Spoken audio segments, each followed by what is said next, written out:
Fascinatingly, if there was a Trump equivalent in Africa, it would be President Magufuli. And I'm talking about US President Donald Trump. Because the two are similar in many ways. Now, I've said this before, but let me just repeat it. A president of any country, even a banana republic, if you want to call it that, is a very informed individual. Let us agree on that. And maybe there's something else you might not be aware of. The Tanzanian intelligence service, Usalama wa Taifa, is amongst the best on the continent of Africa. And this has a lot to do with the history of Tanzania. You see, the founding father of that nation, President Julius Kabarage Nyerere, was a very unique African.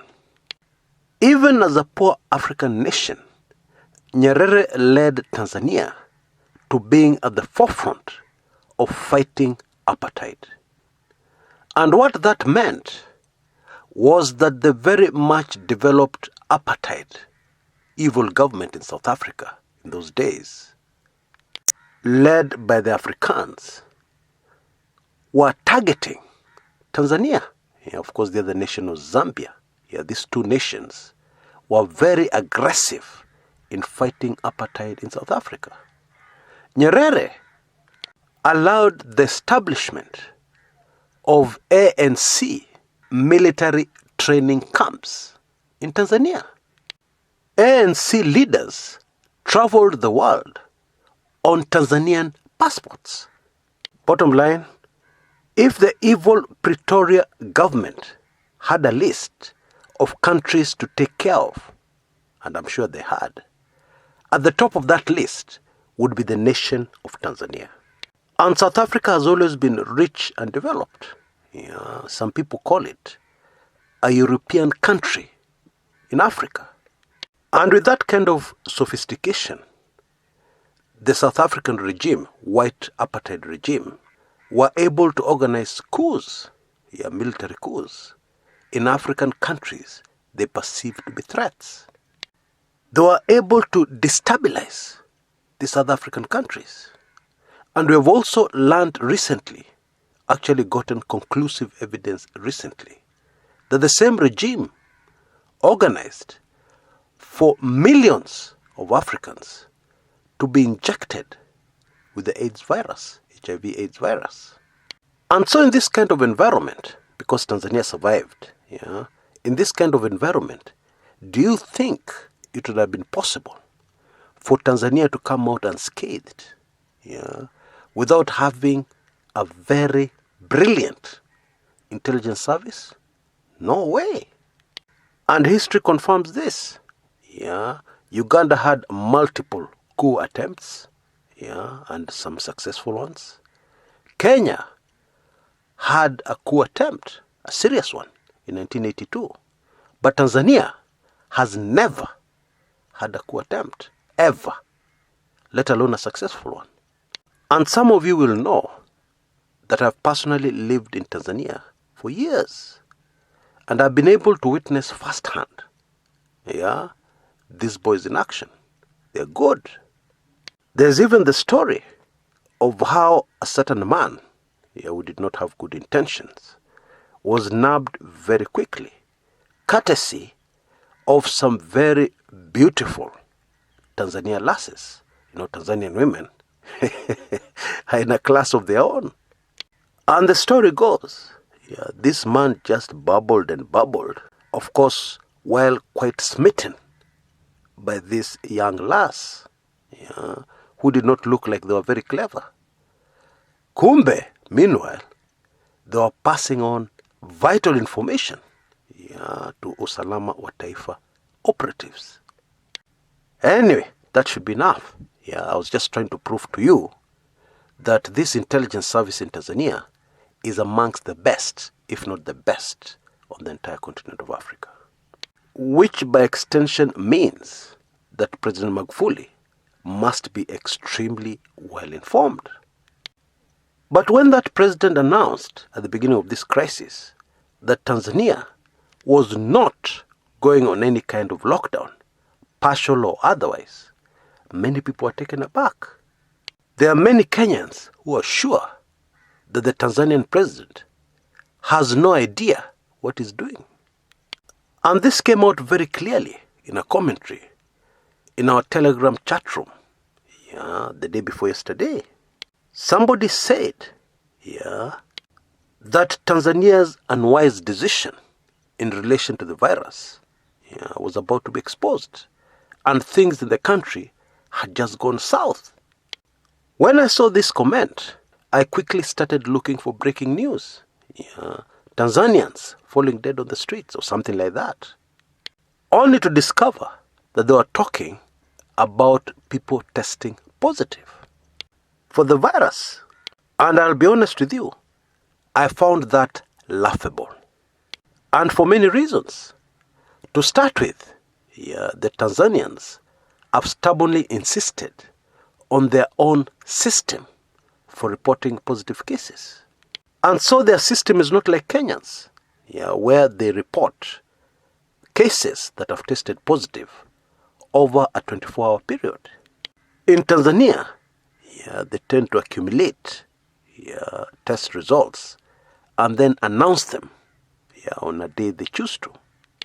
Secondly, in recent days, testing in that country has increased. And the more people you test, obviously the more positives you're going to get. If we were to soberly look at the situation, and for instance compare it to Kenya, Tanzania has no lockdowns, not even partial ones. The economy continues to run at a normal speed. This has been the case.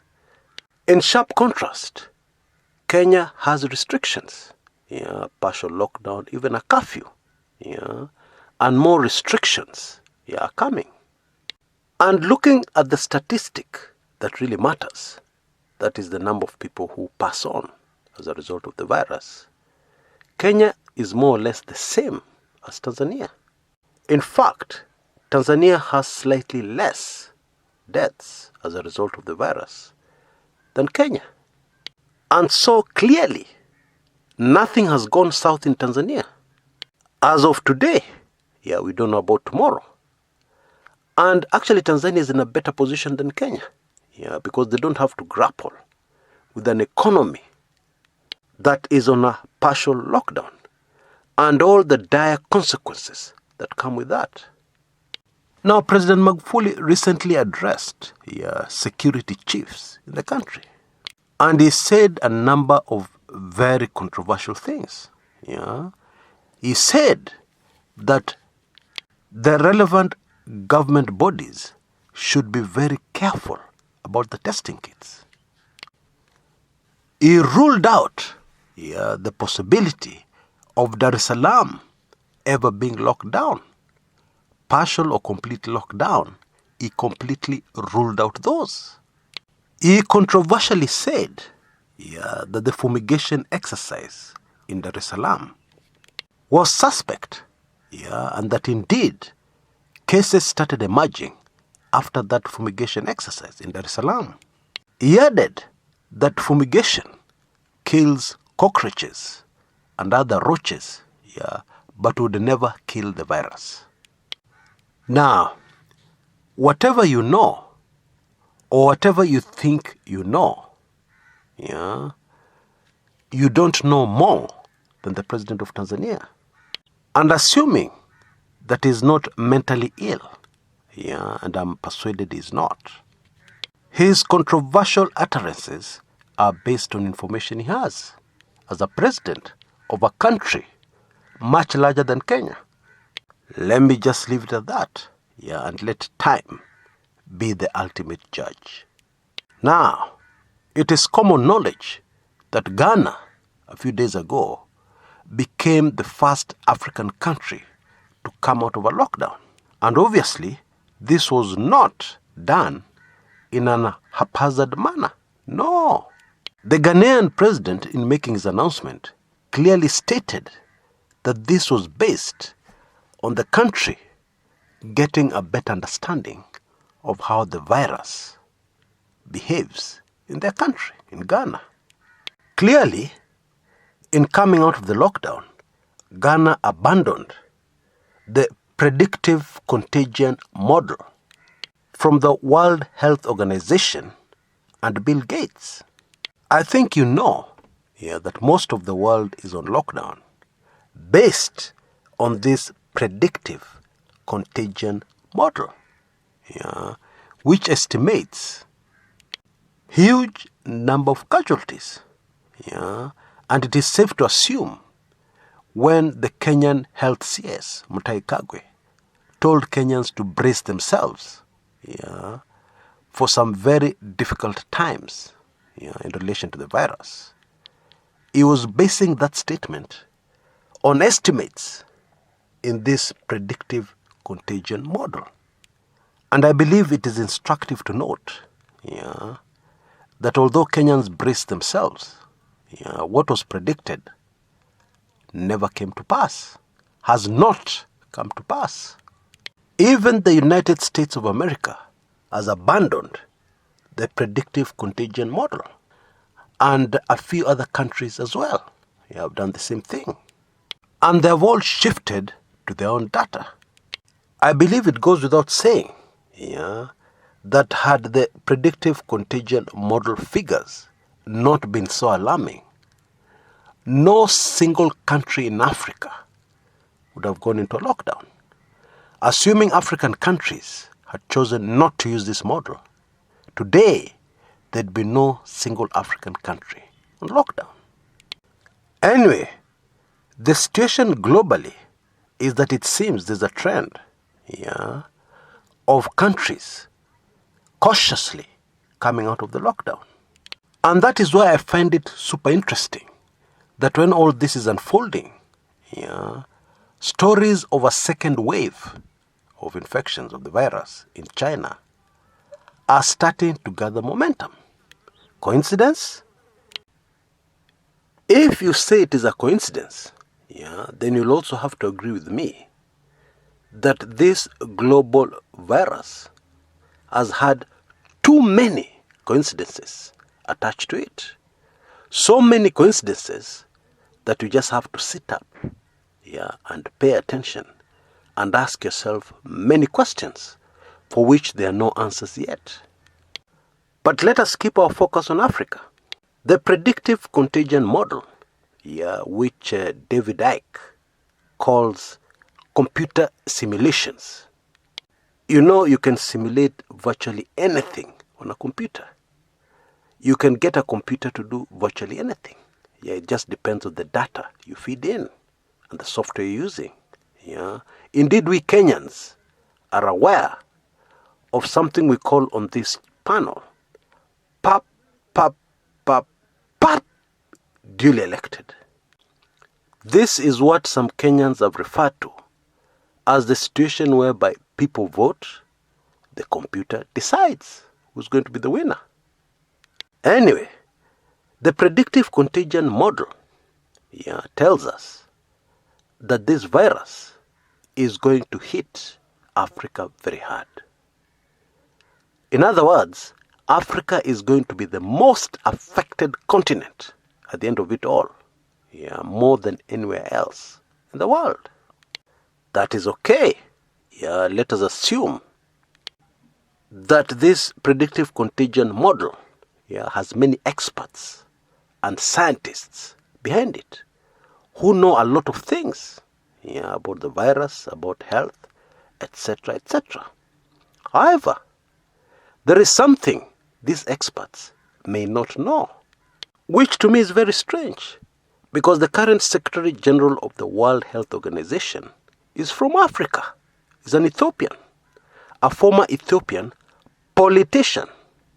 And maybe the African politician bit explains it all.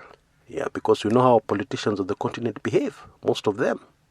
They never let the facts or the truth or the good of their own people get in the way of a good deal. A deal where they're going to earn millions. What this predictive contagion model seems not to be aware of is the condition of life on the continent of Africa. You know, I saw a comment recently where an African who lives in the West said that the ghettos and the slums in the West are nowhere near those in Africa in terms of condition and environment. In Africa, children are born in sewers, in very filthy environments. And in this kind of environment, full of all kinds of germs and bacteria, the umbilical cord of the newborn is cut. And they survive. And the mother survives. Let me tell you a personal story to illustrate this. When I was young, very young, my late political lecturer was posted to an area in Kenya called Turkana. And of course, by then I was too young to remember too many things. But I remember a few things. Like Turkana people descending on a dead dog. A dog which had passed on, and nobody was quite sure why it had died. And this same dog is taken, skinned like a goat, and roasted.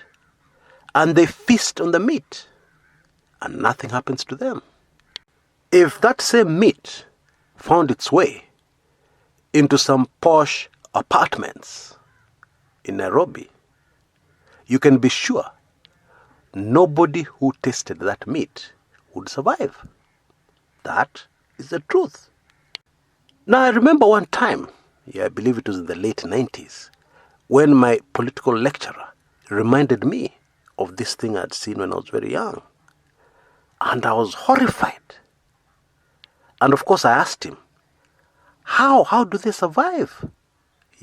Eating something like that. And by the way, the other thing that is commonly eaten in Turkana are the roots of trees. And this is how my dad and political lecturer answered that question. He asked me if I was aware of how most Turkana children were born, at least in those days. And I said no. Then he described to me women giving birth in the bush somewhere.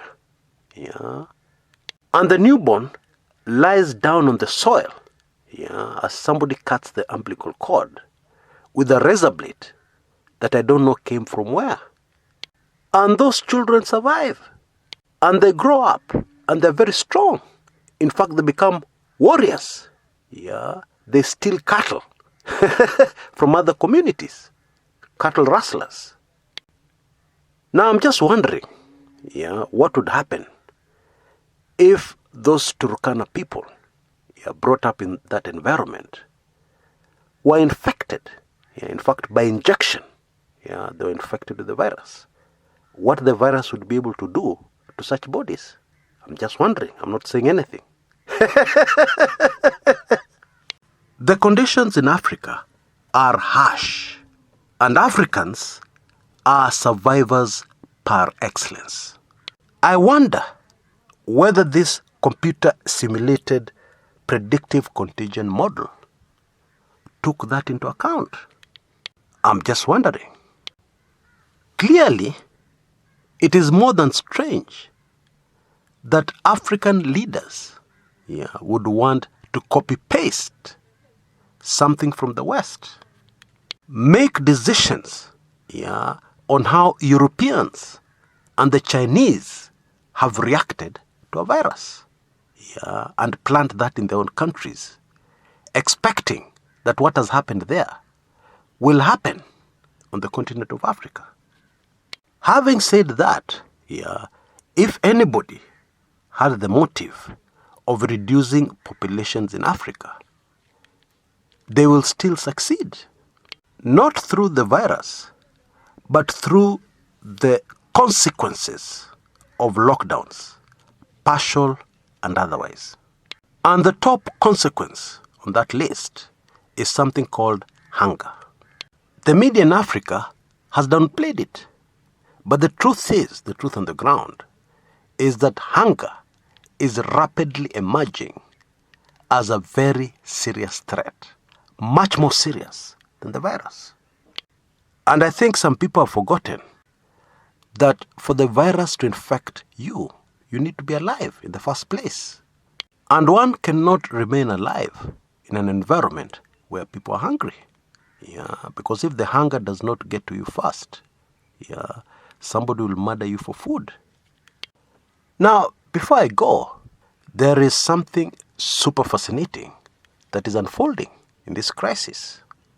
And it relates to those of us who are very keenly following possible opportunities and the transfer of wealth that has been predicted will be a major consequence of this global crisis. Now, things start in a small way. And I'll tell you something that is happening right here in Kenya that will just blow your mind. Now, traditionally, rural areas in Kenya have survived on M-Pesa transfers from their relatives and friends and sons and daughters living in cities. The result is, for most people to survive in the rural areas, they need cash to be transferred, to be sent from the city. But now, the situation has been reversed. The sending is happening from the rural areas. Oh yes, I kid you not. God is just God. And although we've had floods, which have taken lives, and that is hardly being reported in the press. Indeed, the casualties in Kenya, as a result of floods and other tragedies related to rain, in the recent few days, surpasses casualties from the virus by far. Anyway, what I'm trying to say is that it has been raining a lot. In fact, since last year in November, the rain has not gone. And the result is, small-scale farmers based in rural areas have food. They have plenty of it. And some of them are sending that food to their relatives in the cities who have no money and no food. Isn't that fascinating? Now, of course, I'm not talking about all rural areas in Kenya. There are some which are badly hit by hunger. There are some, even in the traditional bread baskets of Kenya, so to speak, that have been hit very badly by locusts, the locust invasion. But despite all that, there is a trend where there's a lot of food being sent from some rural areas into town. And I'm not talking about food for sale. I'm not talking about business people. I'm talking about people helping out their relatives in town. Now, that is a very interesting shift. Could it be a sign of things to come? Or it's just isolated cases? I don't know. Let's wait and see. Although I strongly suspect iko kitu hapo. Now, about 2 days ago, the White House in the United States reported some very interesting research. According to this research by experts, the virus dies within minutes in hot, humid climate. Now, I wonder what would happen to the predictive contagion model for Africa if this new research is applied. I'm just wondering. Until next time, this is Chris Kumekucha.